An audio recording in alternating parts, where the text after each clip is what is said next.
এগৰাকী 19 বছৰীয়া ছাত্ৰী আসলতে এজন বৃদ্ধয়ে ধৰ্ষণ কৰি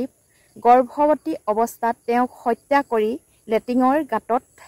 পুতি থৈছিল আৰু সেই লেটিঙৰ গাঁতত পুতি থোৱা বুঢ়াজন হৈছে জগত সিং আৰু সেই জগত সিঙে এই কাণ্ডটো অকলেই কৰিছেনে বাৰু সেই যিটো লেটিঙৰ গাঁত সেই প্লেটখন কিন্তু হি অকলে দাঙি তাত ভৰাব পৰা নাই নিশ্চয় ইয়াত ৰহস্য আছে নমস্কাৰ বন্ধু বান্ধৱীসকল কি খবৰ আপোনালোকৰ ভালনে বাৰু বৰ্তমান মোৰ ভালেই তিতাবৰ যি কাণ্ড আজিলৈকে কিন্তু মই এই বিষয়ত মাতমতা নাছিলো বা এই বিষয়ৰ ওপৰত ভিডিওটো বনাও নবনাও কৰি আছিলো কিন্তু আমাৰ অসমত মহিলা বা যুৱতী কিশোৰী এইবিলাক কেতিয়া সুৰক্ষিত হ'ব মহিলা সুৰক্ষিতৰ আইন এখন আসলতে বিজেপি চৰকাৰে বেটি বাচাও বেটি পঢ়াও বুলি স্লোগানেৰে আমাক সুৰক্ষিত দিম বুলি বিজেপি চৰকাৰখনে এটা স্লোগান গাইছিল আৰু এতিয়া দেখিছো সেই স্লোগানৰ হলনি প্ৰতিদিনে প্ৰতি মাহে আমাৰ নিজৰ বাই ভনী নিজৰ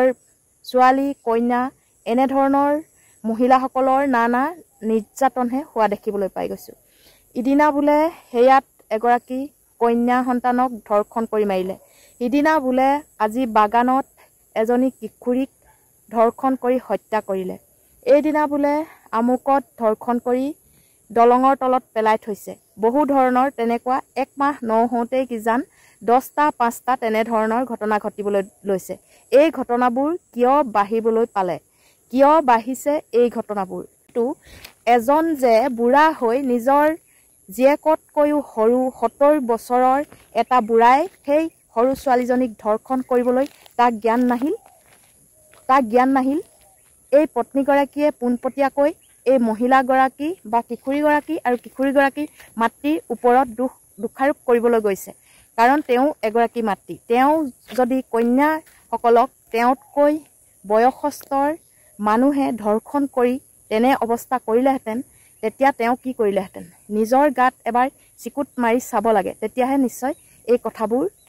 ক'বলৈ সাহস কৰিব লাগে কাৰণ এগৰাকী কিশোৰী তাত মাৰি যৌন শোষণ কৰি মাৰি লেটিঙৰ গাঁতত ভৰাই পেলাইছে আৰু লাগিছিল হি বেজ বেজালি কৰি সেই কন্যাগৰাকীক কি ফুচলন মাৰি 19 বছৰীয়া কন্যাজনী হত্যা কৰিবলৈ তাৰ নিলজ্জৰ দৰে লাজ নালাগিল